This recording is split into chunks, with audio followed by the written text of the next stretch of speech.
어떤 어머니가 딸의 공책에 이런 메모를 남겼습니다.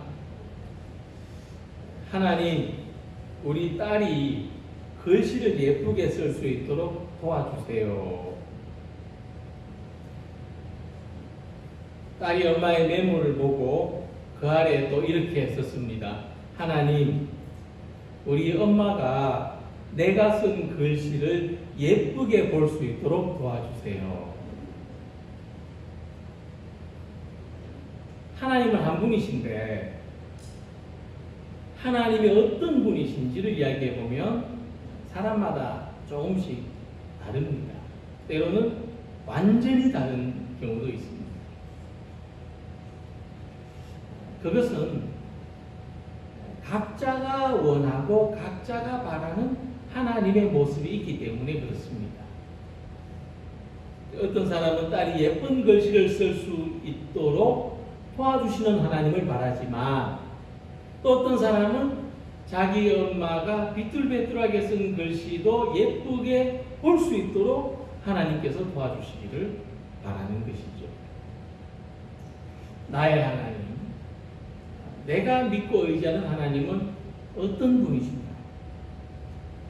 이런 문제는 바울과 고린도 교회 성도들 사이에서도 나타나고 있습니다.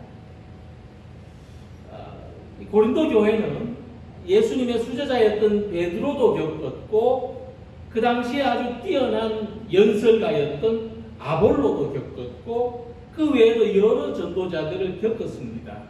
그들이 바라볼 때 사도 바울은 사도로서의 권위와 능력이 없어 보였고 실제로 만나서 보면 약하고 보잘것없는 사람, 영적이지 못하고 믿음이 없는 사람으로 비판받았습니다. 또 율법과 할례를 소홀하게 여기는 자유주의자로 비판을 받았던 것입니다. 하지만 바울의 입장에서 볼 때 바울의 하나님은 그렇지 않았습니다. 하나님은 우리의 약함 속에서 함께 하시고 특별히 예수 그리스도를 위하여 받는 고난에 더 은혜를 주시는 분. 그것이 바울의 신앙 고백이었습니다. 무엇보다도 바울은 하나님께서 이방인들을 위한 사도로 자기를 부르시고 선택하셨다는 분명한 신앙 고백을 가지고 있었습니다. 그러므로 이런 바울에게 고린도 교회 성도들의 오해나 비판은 사실 아무런 문제가 되지 않았습니다. 그는 하나님 앞에서 무엇보다도 떳떳했고 하나님 앞에서 그 하나님에 대한 신앙 고백이 분명했기 때문입니다. 자, 그러면 고린도 교회와 이 바울 사이에 이런 신앙적인 갈등이 왜 생겨났을까? 그 근본적인 원인은 그들이 추구하는 믿음의 차이에 있었다는 것이죠. 고린도 교회는 하나님을 어떻게 생각했는가 하면 하나님은 사람의 연약함을 결코 용납하실 수 없는 분이다. 그런 좀 기복적이고 영광의 믿음을 추구했던 것입니다. 반면에 사도 바울은 오히려 하나님께서는 사람의 약함 속에 머물러 계신다. 우리의 약함 속에 하나님이 함께 계신다는 그 십자가의 겸손한 믿음을 추구했던 것입니다. 그래서 이것을 신학에서는 영광의 믿음과 십자가의 믿음으로 이렇게 구분해서 정리합니다. 자, 이런 점에서 이 고린도 교회가 추구했던 믿음은 이 사람들에게 훨씬 더 관심을 끌만했습니다. 반면에 바울이 추구했던 믿음은 이 사람들이 좀 시시하게 생각하고 외면하기에 충분했던 것입니다. 별로 바울은 그 당시 사람들한테 인정받는 그런 어떤 믿음을 추구하는 사람이 아니었던 것이고 좀 자기만의 어떤 믿음을 추구하는 그런 모습이 있었습니다. 하지만 우리가 우리 스스로를 강하다고 여길 때는 더욱 그렇겠습니다만은 우리가 약하다고 여길 때도 하나님이 우리와 함께 하신다는 것을 바라볼 수 있다면 큰 힘과 위로를 얻을 수 있을 것입니다. 하나님은 우리의 약함 속에도 함께 하십니다. 그렇기 때문에 고난 속에 더 큰 은혜가 숨겨져 있다는 것을 발견할 수 있는 우리 모두가 되시기를 소망합니다. 우리가 오늘 세상 속에서 고난을 겪는 것은 하나님이 약하고 무능하시거나 내 믿음이 부족해서가 아니라는 사실입니다. 오히려 모든 것에서 능력이 많으시고 풍부하신 하나님께서는 우리에게 고난도 허락하실 수 있을 뿐만 아니라 고난 속에서도 은혜를 베푸시고 어떤 상황 속에서도 그분이 나의 주님이신 것을, 나의 하나님이신 것을 나타내 보이시는 것입니다. 오늘 사도 바울의 약함 속에 함께 계시는 하나님을 바라보면서 오늘 우리의 약한 모습이 다 있을 것인데 그 속에도 하나님이 함께 하시는 것을 발견하고 큰 힘을 얻는 우리 모든 성도님들이 되시기를 소망합니다. 자, 그래서 먼저 바울은 고린도 교회 성도들에게 이렇게 인사했습니다. 하나님 우리 아버지와 주 예수 그리스도로부터 은혜와 평강이 있기를 원하노라. 그렇죠? 이 은혜라는 단어, 이 평강이라는 단어는 사실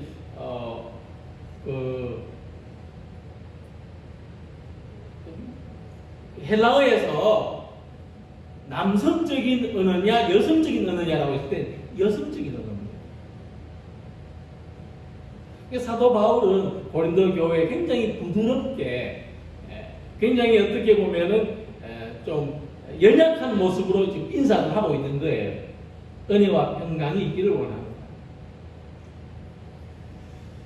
이것은 하나님의 속성을 말해주는데 하나님은 우리 모든 자녀들에게 은혜를 주시는 하나님. 그런데 그 은혜를 주시는 데는 조건이 없습니다. 그래서 바울은 자기 삶을 관통하는, 뚫고 지나가는 한 줄기의 빛을 하나님의 은혜라고 고백했습니다. 내가 나 된 것은 하나님의 은혜로 된 것이니. 하나님의 은혜가 비치기 전에 바울은 어떤 사람이었습니까? 바울은 누구보다도 강한 자기 확신을 가지고 자신감을 가진 사람이었습니다. 바울은 유대교 신앙에 열정을 가진 사람이었고 그 열정은 따라갈 사람이 없었습니다. 하지만 하나님의 은혜는 거기에 없었습니다. 하나님의 은혜가 없었다면 바울 자신은 여전히 자신의 완고한 의에 사로잡혀서 예수님 믿는 사람들을 박해하고 하나님의 뜻을 거스르는 삶을 살 수밖에 없었을 것이라고 말하는 것입니다. 또한 바울은 자기 삶의 모든 능력까지도 하나님께서 은혜를 주신 결과라고 말했습니다. 내게 능력 주시는 자 안에서 내가 모든 것을 할 수 있느니라. 거꾸로 말하면 하나님이 내게 은혜 주시지 않으면 아무것도 할 수 없습니다. 이런 고백이죠.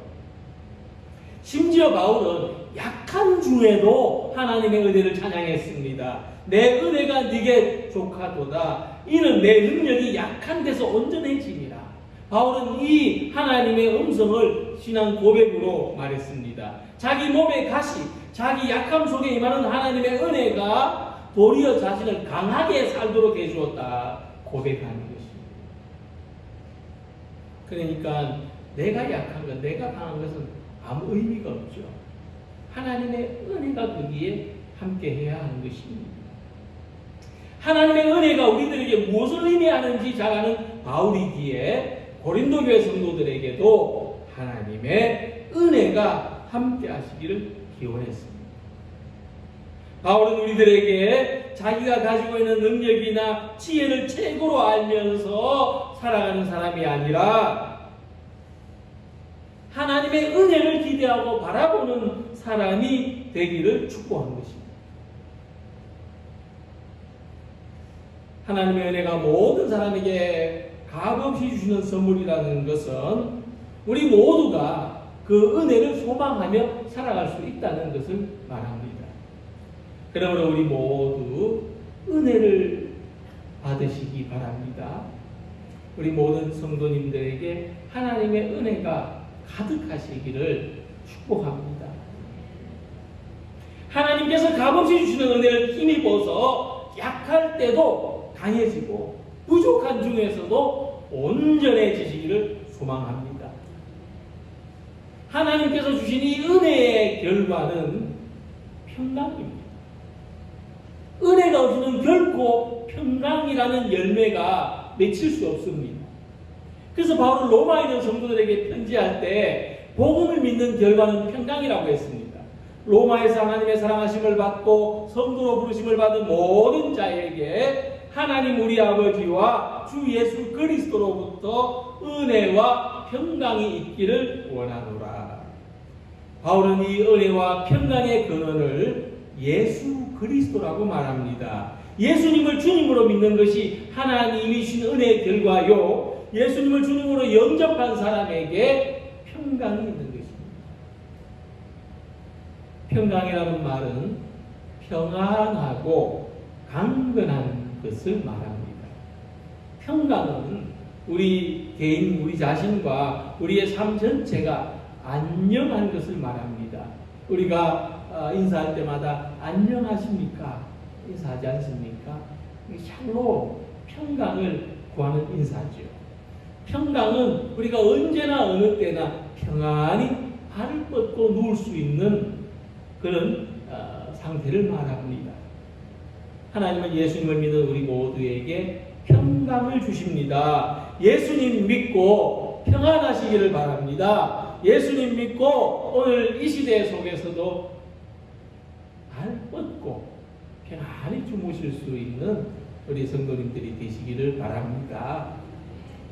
그래서 우리 성도들의 만남은 서로 은혜를 기원하고 평강을 기원하는 것입니다.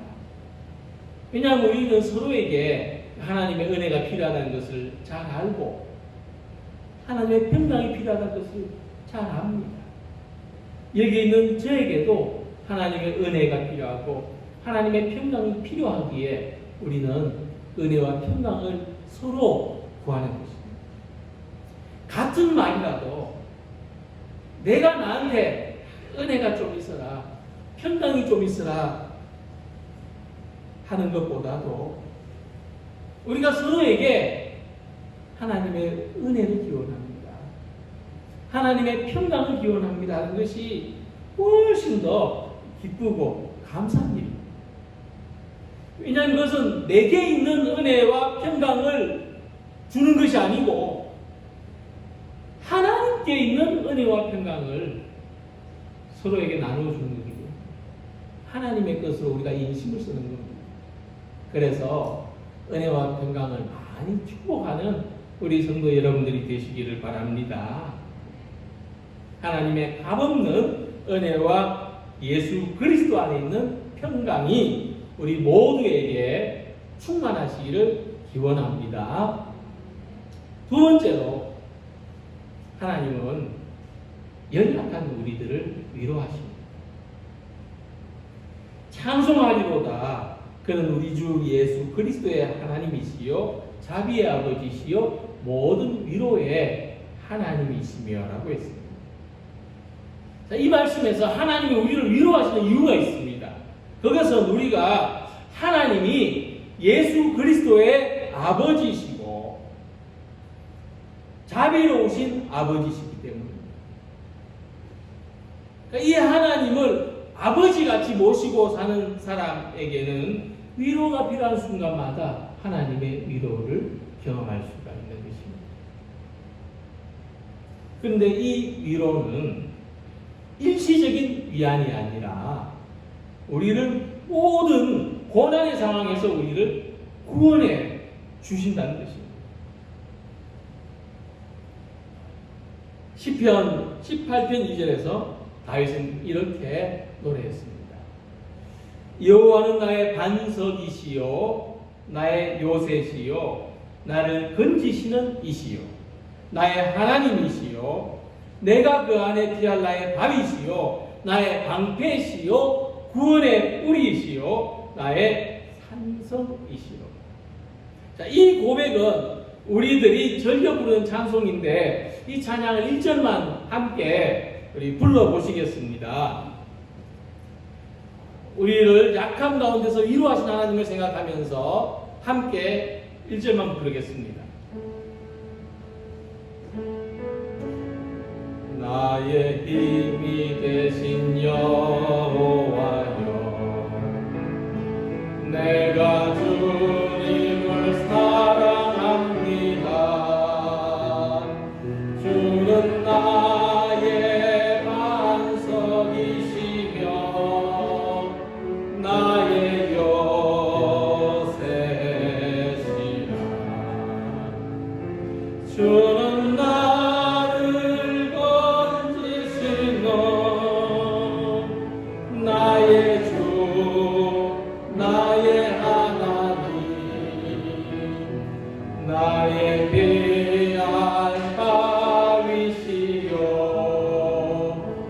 나의 방패시라.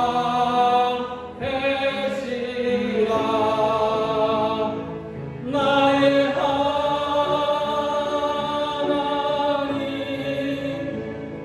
나의 하나님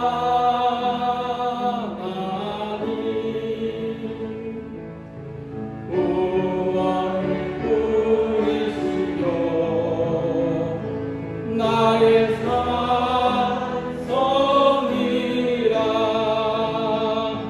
나의 하나님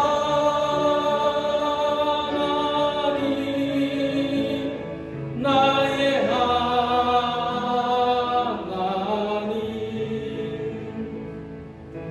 그는 나의 여호와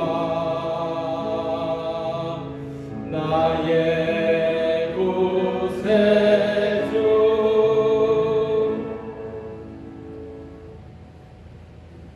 시편 18편 2절입니다. 근데 1절을 보면 이 찬양이 언제 불러졌는지를 알 수가 있습니다. 여호와께서 다윗을 그 모든 원수들의 손에서와 사울의 손에서 건져주신 날에 다윗이 이 노래의 말로 여호와께 아뢰어 이르되라고 했습니다. 이 다윗이 사울을 피해서 도망을 다녔죠.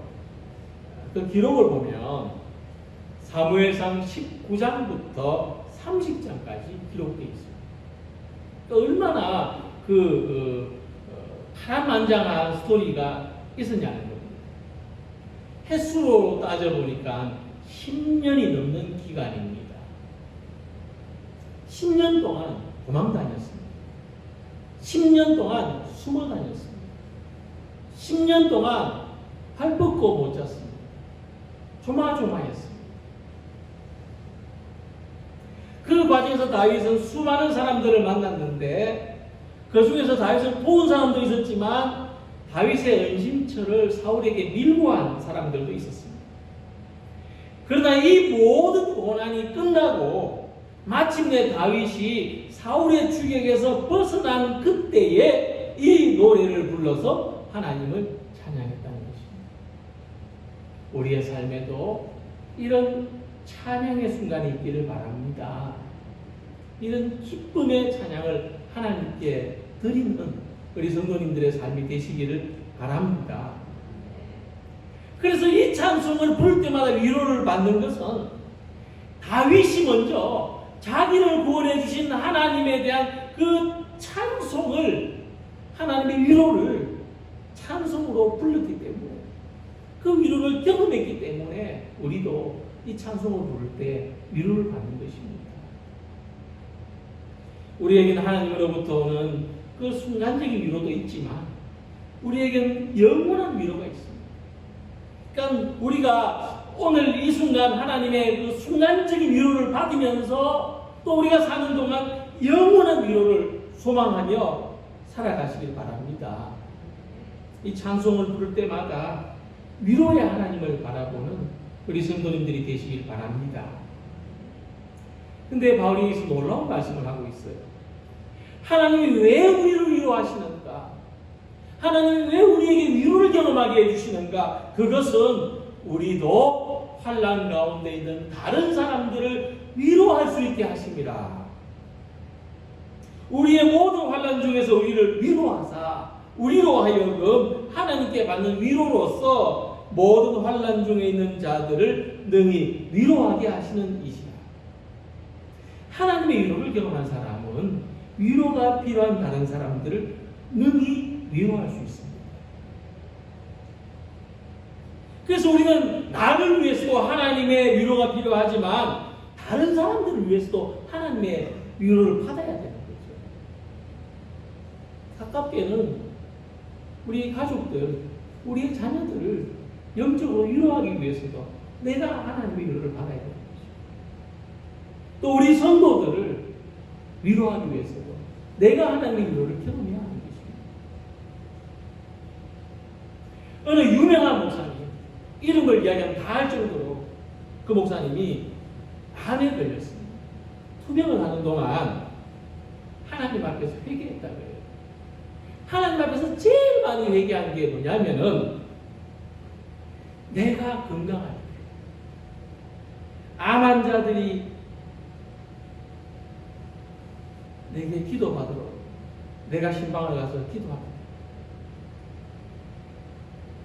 감기가 낫듯이 기도만 하면 금방 나을 것처럼 말했던 것을 회개한다. 그렇게 말했어요. 내가 건강할 때는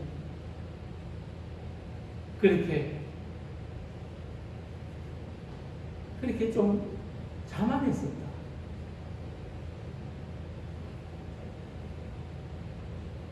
내가 암 환자에게 주시는 하나님의 위로를 경험해보지 못했기 때문에 하나님의 위로가 아니라 나의 위로, 사람의 위로를 줄 수밖에 없었다. 그렇게 고백했습니다. 그러나 이제 내가 경험한 하나님의 위로를 다른 암 환자에게도 줄 수 있어서 너무나 감사하다. 나는 그게 요즘 감사 제목이다. 그렇게 말했습니다. 다윗이 사울의 추격에서 벗어났을 때 위로의 하나님을 경험했듯이, 그리고 찬양했듯이 바울이 자신이 경험한 하나님의 위로로서 고린도 교회 성도들을 위로했던 것 같이 우리가 우리의 약함을 위로하시는 하나님의 위로로서 약함 속에서 고통받는 다른 사람들을 능히 위로할 수 있는 우리 모두가 되시기를 소망합니다. 세 번째로, 우리 약함 속에 계신 하나님은 소망을 주시는 하나님이십니다. 그러므로 하나님이 약하셔서 약함 속에 계시는 것이 아니라는 것을 알 수가 있죠. 너희를 위한 우리의 소망이 견고함은 너희가 고난에 참여하는 자가 된 것 같이 위로해도 그러할 줄을 알미라고 했습니다. 바울은 이 고린도 교회 성도들을 향해서 자신의 소망을 이야기하는데 자기가 가진 그 소망은 견고하다고 말했습니다. 여러분들이 향한 나의 소망은 견고합니다. 무슨 뜻이겠습니까? 인간적으로, 상황적으로 판단할 때 소망이 별로 생기지 않는다는 뜻이죠. 하지만 그렇지 않습니다. 나는 오히려 여러분들이 향한 소망이 견고합니다. 이렇게 말하는 겁니다. 왜냐하면 지금 고린도 교회 성도들이 고난을 겪고 있어요. 외부로 인한 박해라기보다도 그들 안에서 생긴 갈등과 문제들이 더 많았죠. 하지만 바울은 그들도 자신처럼 하나님의 은혜를 알고 하나님의 위로를 받아서 고난을 이겨내고 하나님의 영원한 위로에, 평강의 은혜에 도달할 것을 믿었기 때문입니다. 그것은 터무니없는 자신감이 아니라 바울은 예수님의 고난받으심을 생각할 때에 어떤 사람이라도 고난받는 사람에 대한 이 소망은 더욱 견고할 수밖에 없다고 말하고 있는 것입니다. 자, 그러면 예수님이 고난 받으실 때 어땠기에 예수님의 고난이 우리에게 소망을 준다는 것입니까? 예수님은 고난 받으실 때 십자가 위에서 이렇게 부르짖었습니다. 엘리 엘리 라마 사박다니. 나의 하나님 나의 하나님 어찌하여 나를 버리시나이까. 제9시쯤에 예수께서 크게 소리질러 이르시되 엘리 엘리 라마 사박다니 하시니 이는 뭐 나의 하나님 어찌하여 나를 버리셨나이까 하는 뜻입니다. 자, 예수님은 하나님이 나를 버리셨다는 절망을 외치기까지 사람이 겪을 수 있는 모든 절망의 가장 밑바닥까지 내려가셨습니다. 그런데 이것은 절망의 외침이 아닙니다. 나를 절망에서 건져내실 분은 하나님밖에 없다는 소망을 외치는 것입니다. 왜? 보통 사람들이 절망에 빠지면 더 이상 하나님을 부르지 않습니다. 그렇기 때문에 예수님의 이 절규는 오히려 더 강렬한 소망을 외치는 것이라고 봐야 됩니다. 예수님은 절망에서도 하나님을 찾았습니다. 그것이 우리들에게 소망의 견고함을 가지게 한다는 것입니다. 우리가 절망 속에서도 하나님을 부르고 하나님을 찾는다면 그것은 우리에게 가장 강력한 소망이 되는 것입니다. 우리가 고난 앞에서 하나님을 의지할 수밖에 없는 것은 이 고난이 사람의 힘으로는 견딜 수 없는 무거운 짐이기 때문입니다. 고난 앞에서는 내가 가진 그 믿음조차도 아무런 힘이 없다는 것을 경험합니다. 그렇기 때문에 하나님을 부르는 것입니다. 하나님을 부르는 것이 절망 속에서 가장 큰 소망이 되는 것입니다. 사도 바울은 자신의 현실을 환난과 고난이라고 표현했습니다. 나는 환난과 고난 가운데 있지만 그러나 내게 소망이 없다면 내가 현실에 집착하고 현실에 발목 잡힐 수밖에 없을 것입니다. 그러나 바울은 십자가의 고난을 이겨낸 예수님의 소망을 바라보고 있습니다. 그리고 예수님을 믿는 고린도교회 성도들, 예수님을 나의 주님이라고 부르는 고린도교회 성도들 안에도 소망이 있다고 바라보는 것입니다. 이 소망이 견고할 때 우리가 어떤 고난을 겪는다 할지라도 고난에 지지 않고 승리하는 사람이 될 줄로 믿습니다.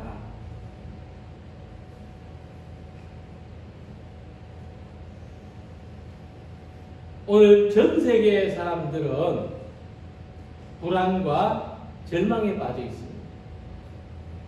코로나 이전에는 경제적인 성장이 세계의 소망이라고 했습니다. 그러다가 이제 코로나가 확산이 되니까 백신을 개발하는 것이 인류의 소망이다. 그랬다가 이제 또 백신의 효력을 돌파하는 감염이 나오니까 이제 위드 코로나 할 수 있도록 치료약을 개발하는 것이 소망이라고 말합니다. 이제 그 다음에는 무엇이 소망이라고 하는지 모르겠습니다. 우리의 삶도 마찬가지입니다. 우리가 세상에 많은 것을 소망으로 삼고 살다가 그것이 사라질 때 우리의 소망도 사라집니다. 우리는 또 절망에 빠지고 또 다른 소망을 붙잡고 살아보려고 하다가 또 그것이 사라질 때 또 우리는 절망에 빠지고 우리의 삶이 그런 패턴 속에 있다면 우리는 결국 절망할 수밖에 없습니다. 그러나 소망의 하나님은 영원불변하시고 소망의 하나님이 우리의 약함 속에 계시고 우리 약함 속에 함께 하신 하나님이 우리의 소망을 견고하게 해주신다면 우리가 이 소망으로서 날마다 희망을 가지고 살아갈 수가 있습니다. 하나님은 약함 속에 있는 우리들에게 은혜와 평강을 주십니다. 약함 속에 있는 우리들에게 위로를 주십니다. 약함 속에 있는 우리들에게 구원의 소망을 주십니다. 미국의 아주 유명한 상원의 목사로 지내셨던 피터 마샬 목사님이 임종할 때 부인이 하염없이 눈물을 흘리고 있었어요. 같이 거기에 모인 사람들도 마찬가지였죠. 근데 목사님은 빙그레 웃으면서 그 임종을 지켜보는 사람들에게 마지막 인사를 이렇게 말했습니다. 내일 또 만납시다. 내일 또 만나요. 그리고 눈을 감았습니다. 부인은 나중에 이렇게 말했습니다. 나는 남편이 우리 곁을 떠날 때 하나님의 나라를 알게 됐습니다. 사랑하는 성도님들, 우리는 연약합니다. 우리 약한 사람들이죠.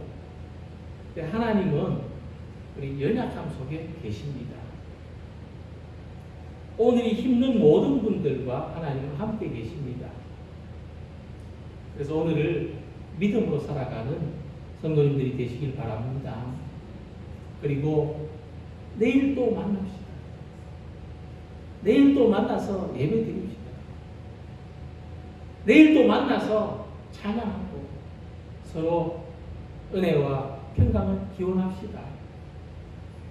내일 우리가 어떤 형편에 처할지라도 하나님이 거기에도 함께 계시는 것을 믿고 소망 가운데 살아가는 우리 모두가 되시기를 주님의 이름으로 기원합니다.